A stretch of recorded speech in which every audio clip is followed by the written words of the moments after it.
रोब रुचि हार चुका है लेकिन वो फिर भी खड़ा है। इत्सुमा ने अब एगेट के ऊपर के भाग की तरफ पहुंच चुका है और रोब लुची से करंट सिचुएशन की जानकारी मांग रहा है। हमारा एंशियंट रोबोट अब झाँक चुका है और उसने झाँकते ही एंशियंट जोई बोई से माफी मांग ली है, लेकिन वो किस बात पे माफी मांग रहा है?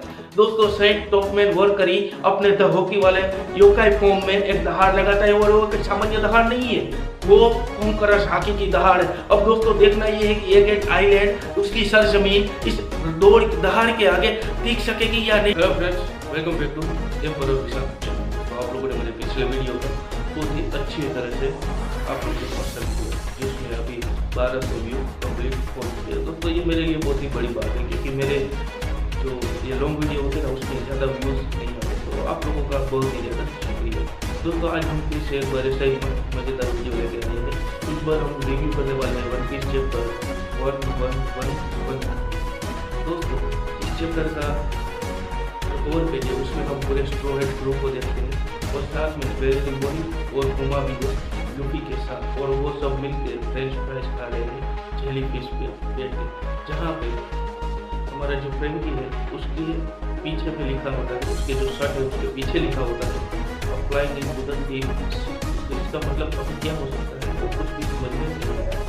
तो हम लोग आगे की ओर बढ़ते हैं, जहाँ पे इस चैप्टर का टाइटल है सन सिंह। सूरज की जो होती है ना, दोस्तों इस चैप्टर का जो हम स्टार्टिंग की पैनल है वो हमें दिखाई गई है, जहाँ पे सेंट मार्कस मार्च अपने इत्सुमाने फॉर्म में एगेट के ऊपर के भाग की तरफ चलता है, जहाँ पे जोरो और रोब लुची की फाइट हो रही है। जहाँ पे दोस्तों जोरो ने रोब लुची को हरा तो दिया है, लेकिन रोब लुची अभी भी अपने पैरों पे स्टैंड की पोजीशन पे खड़ा हुआ है। और दोस्तों, दूसरी ओर जिम्बे जोरो के पास आ जाता है और उसे वहाँ से निकलने के लिए कहता है, लेकिन जोरो मना कर देता है, क्योंकि वो अभी भी नहीं, उसे लगता है कि रोब लुची हार चुका है, क्योंकि रोब लुची अभी भी अपने पैरों पर खड़ा है।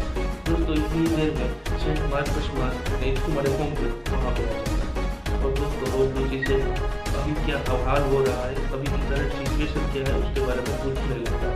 दोस्तों, दूसरी ओर जिम्बे अब जोरो को देख के भागने लगता है और जोरो को अपने साथ में लेकर भागने लगता है। और दोस्तों, जोरो पूछता भी है कि ये कौन सी अजीब सी चीज़ आ चुकी है।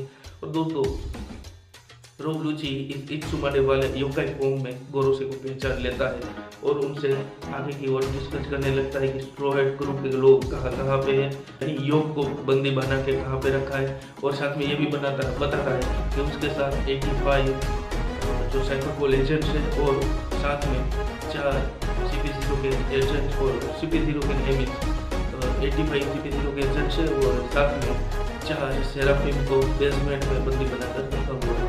और दोस्तों, जहाँ पे इसको मारे अब जाने लगता है, कभी रोक लुची उसे रोक कर एक रिक्वेस्ट करता है कि प्रभु दया करे, और मैंने कुछ कंपनियाँ दी जिनकी बहुत बड़ी कुछ लगी कि आप उन्हें दया करके उनकी जान बच सकते। तो दोस्तों, यहाँ पे जो मार्कस मार्च है वो बहुत ही अच्छा जवाब देता है कि यज्ञ में छोटी मोटी बलि देनी पड़ती है, हम उन सबको एक आहुति के रूप में दे देंगे। यहाँ पे दोस्तों बहुत ही मैं ये कहना चाहता हूँ कि जो मार्कस मार्च है उसका सोचना ये है कि अगर कुछ बहुत ही बड़ा करना है तो छोटे मोटे लोग यानी कीड़ों की बड़ी तो चढ़ी जाती है। और दोस्तों, हमें ये तो पता ही है कि जो ये गोरोसे है वो आम इंसानों को चींटी और इंसेक्ट की समझ। दोस्तों, डोरी और डोगी को देख के काफी खुश हो जाता है, जायंट और टाइमर्स तुम सब कैसे यहाँ पे क्यों? तो जिसके आंसर में डोरी और डोगी कहते हैं कि स्ट्रॉ हेड हम तुम्हें बचाने के लिए आए और तुम्हें देखकर बहुत ही ज़्यादा अच्छा लगा। और दोस्तों, इतने में ही जो रोगी होता है वो कहता है कि हमें यहाँ से निकलना होगा, क्योंकि जब मैं साजी से मिला तो उसने मुझे बताया था कि जब तुम्हें लुफी मिल जाएगी उसे लेकर वापिस आ जाना है तुम्हें। तो दोस्तों, अगर बात करें तो जायंट्स गोरोसे के योकाई वाले फॉर्म को देखकर कहते हैं कि मुझे हमारे जानवरों की याद आ गई जो एल्बार्ट के जंगलों में रहते थे, काफ़ी विशालकाय जानवर थे जो कुछ तो इन जायंट से भी बड़े थे।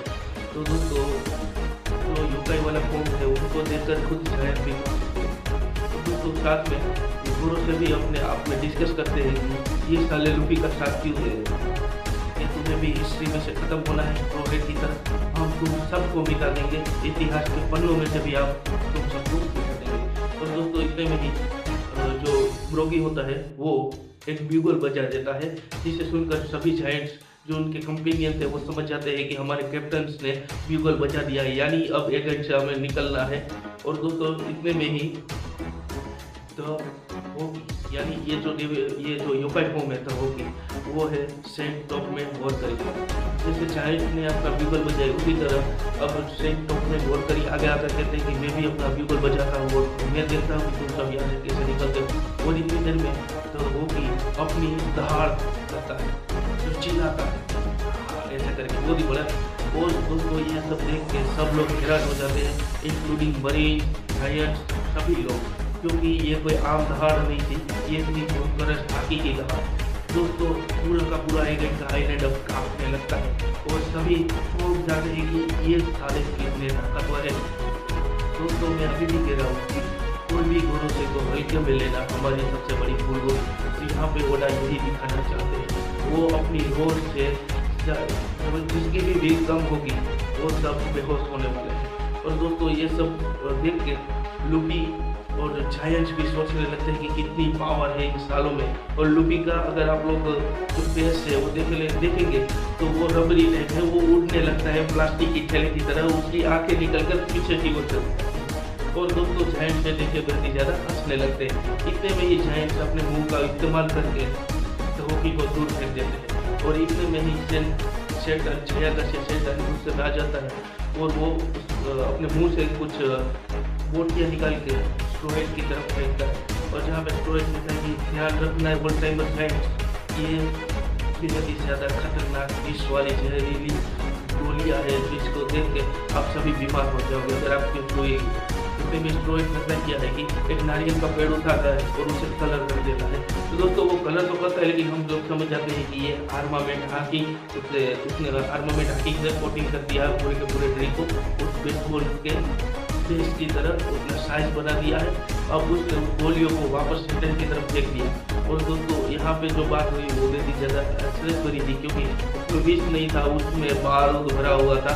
एक एक गोली एक एक बारूद की तरफ फटने लगती है और दोस्तों लुफी भी चौंक जाता है। इतने में ही जायंट्स कहते हैं अब उन लोगों का काम खत्म हो चुका है। लेकिन दोस्तों यहाँ पे जो बातचीत होती है वो बहुत ही ज़्यादा इंपॉर्टेंट होने वाली है, क्योंकि लुफी कहता है कि हमें यहाँ से जल्द निकलना होगा, क्योंकि ये लोग मरते नहीं है, इनके घाव जल्दी से भर जाते हैं, ये शायद अमर है।